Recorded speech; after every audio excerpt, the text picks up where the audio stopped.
Sir నమస్కారం sir. నమస్తే.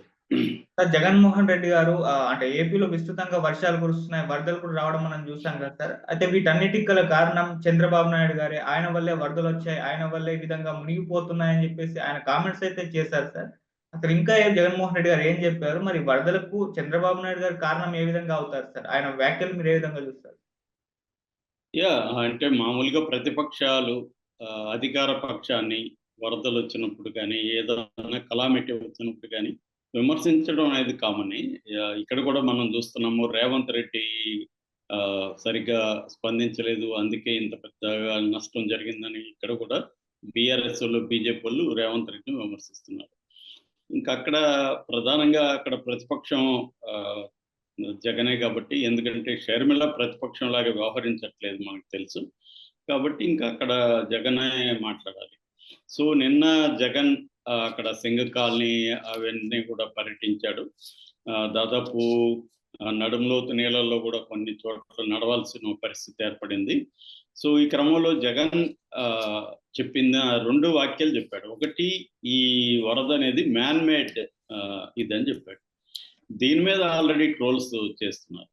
అదే టైంలో మనం ఈనాడులో గాని చూస్తే, ఖమ్మంలో కూడా మ్యాన్ మేడ్ అని ఈనాడులో ప్రముఖ హెడ్డింగ్ వచ్చింది.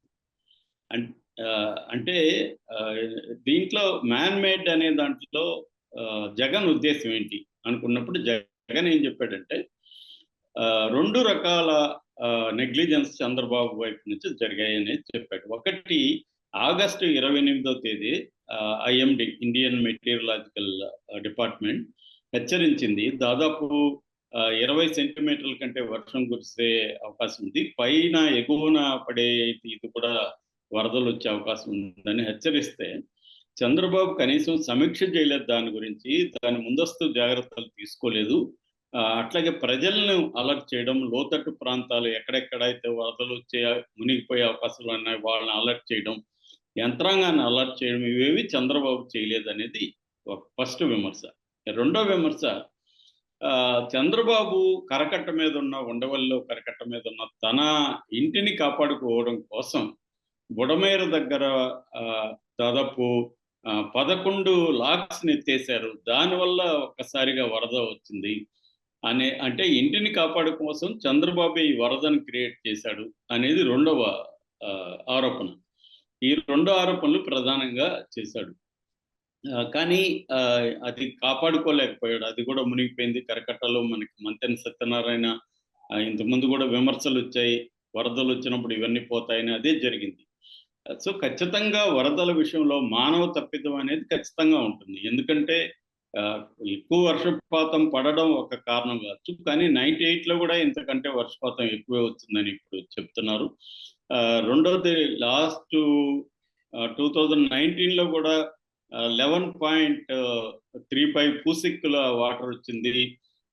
అప్పుడు దాని ఇంత నష్టం జరగలేదు. ఇప్పుడెందుకు జరిగిందంటే జగన్ చెప్పేదేందంటే, ఫ్లడ్ క్యుషన్ అంటే శ్రీశైలం సాగరు, నాగార్జున సాగరు, పులిచింతల ఇక్కడ 60, 70 టీఎంసీలని తగ్గించి వాటర్ ఫ్లడ్ క్యుషన్ అనేది ఒక ఏర్పాటు చేసుంటే ఈ స్థాయి వాటర్ ఇక్కడికి వచ్చేది కాదు. అది చంద్రబాబు ముందుగా చేయలేదనేది అతను విమర్శించాడు.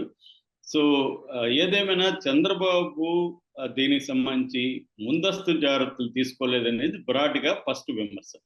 రెండో విమర్శ, వీళ్ళని ఈ ముంపుకు గురైన వాళ్ళని ఆదుకోవడంలో చంద్రబాబు సరిగ్గా పనిచేయట్లేదనేది. అంటే వ్యవస్థని పనిచేయనీయకుండా అతనే బోట్లలో తిరుగుతూ దాన్ని ఫోకస్ చేసుకొని చంద్రబాబు చూడు ఎంత కష్టపడుతున్నాడో అనేది తీసుకొని చేసుకుంటున్నారు. ప్రమోట్ చేసుకుంటున్నారు తప్ప నిజంగా ప్రజలకి ఆహారం అందించట్లేదు. ఎందుకంటే జగన్‌తోనే అందరూ చెప్తున్నారు. మీడియా ముందే చెప్తున్నారు. మాకు నీళ్లు లేవు సార్, ఆహారం లేదు. మాకు బోట్‌లలో వేరే ప్లేస్‌కి వెళ్ళాలంటే బోట్లు అందించలేదు అనేది చెప్తున్నారు.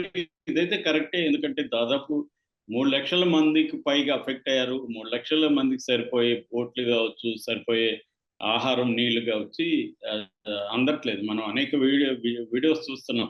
డ్రోన్స్ వెళ్ళి కొన్ని చోట్ల అట్లా ఇరుక్కున్నోళ్ళ చోత కమర్షియల్ డ్రోన్స్ వెళ్ళి ఆహారం అందించడానికి ఒక్కొక్క డ్రోన్‌కి 40,000, 50,000 ఖర్చు పెట్టాల్సొస్తుంది. అందించాలంటే కూడా 1500 నుంచి 3000 వరకు వసూలు చేస్తున్నారు. ఇంకొక హృదయ ఉదారక దృశ్యం నేనే చూసాను.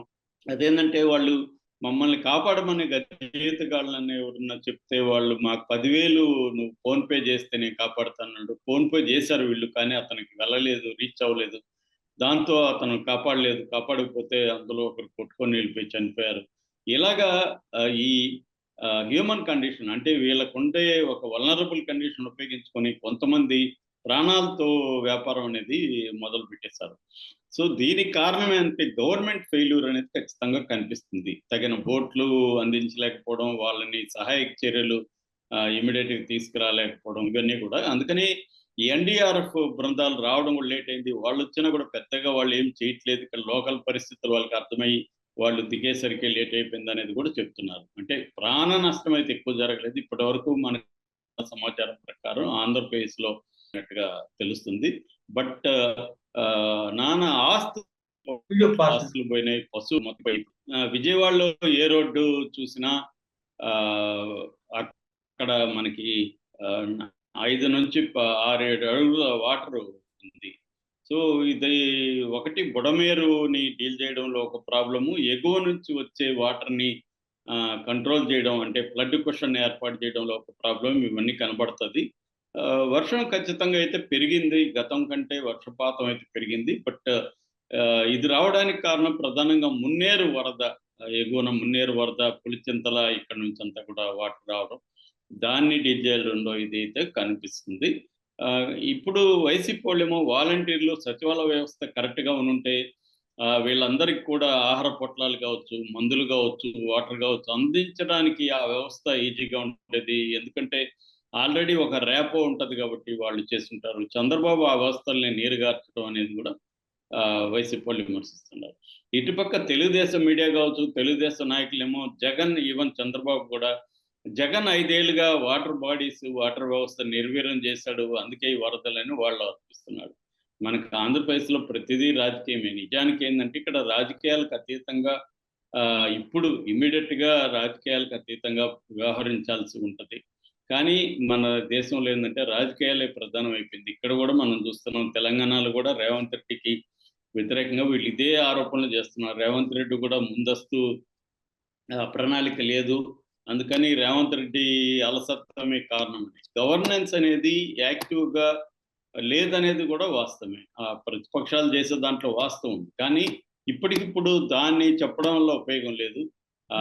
ముందు ప్రతిపక్ష పార్టీలు కూడా చేయాల్సిన పనేందంటే వాళ్ళ వల్ల ఎంత వీలైతే అంతగా ఈ అఫెక్ట్ అయిన వాళ్ళకి హెల్ప్ చేయడం అనేది ఇంపార్టెంట్. అట్లాగే పౌర సమాజంలో ఎన్‌జీఓస్ కావచ్చు, మిగతా సెక్టర్స్ వీటిని కూడా మోడీ ప్రభుత్వం నిర్వీర్యం చేసింది గతంలో. పౌర వ్యవస్థ ఎన్‌జీఓ వ్యవస్థని మోడీ ప్రభుత్వం వచ్చినాక సిస్టమేటిక్‌గా వాళ్ళని నిర్వీర్యం చేసింది.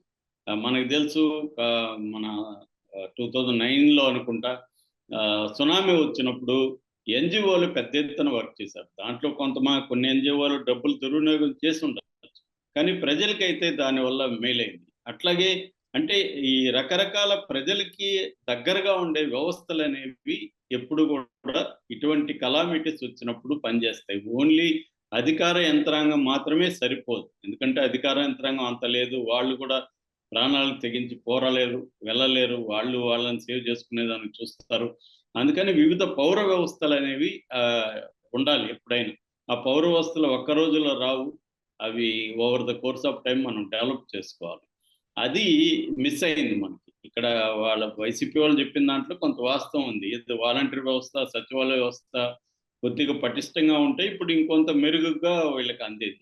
అట్లాగే ఎన్‌జీఓ వ్యవస్థని రూయిన్ చేయకపోయింటే మోడీ ఇప్పుడు కొంత హెల్ప్ అయ్యేది. ఖచ్చితంగా ఇలాంటి వాటి నుంచి గుణపాఠాలు తీసుకొని వరదలొచ్చినప్పుడు స్పందించడం కాకుండా ముందు నుంచి కొన్ని వ్యవస్థల్ని బిల్డప్ ఎలా చేసుకోవాలి, కొన్ని రకాల ప్రికాషన్స్ ఎలా చేపట్టాలనేది కూడా మనం చేయాల్సి ఉంటది. ఎందుకంటే ఎక్స్‌ట్రీమ్ రెయిన్‌ఫాల్ ఈవెంట్ అంటారు. ఇలాంటి వాటిని నిన్న కూడా చెప్పాను నేను. ఇలాంటి ఈవెంట్స్ అనేవి పెరుగుతా ఉన్నాయి కాబట్టి ఇలాంటి ఈవెంట్స్ వచ్చినప్పుడు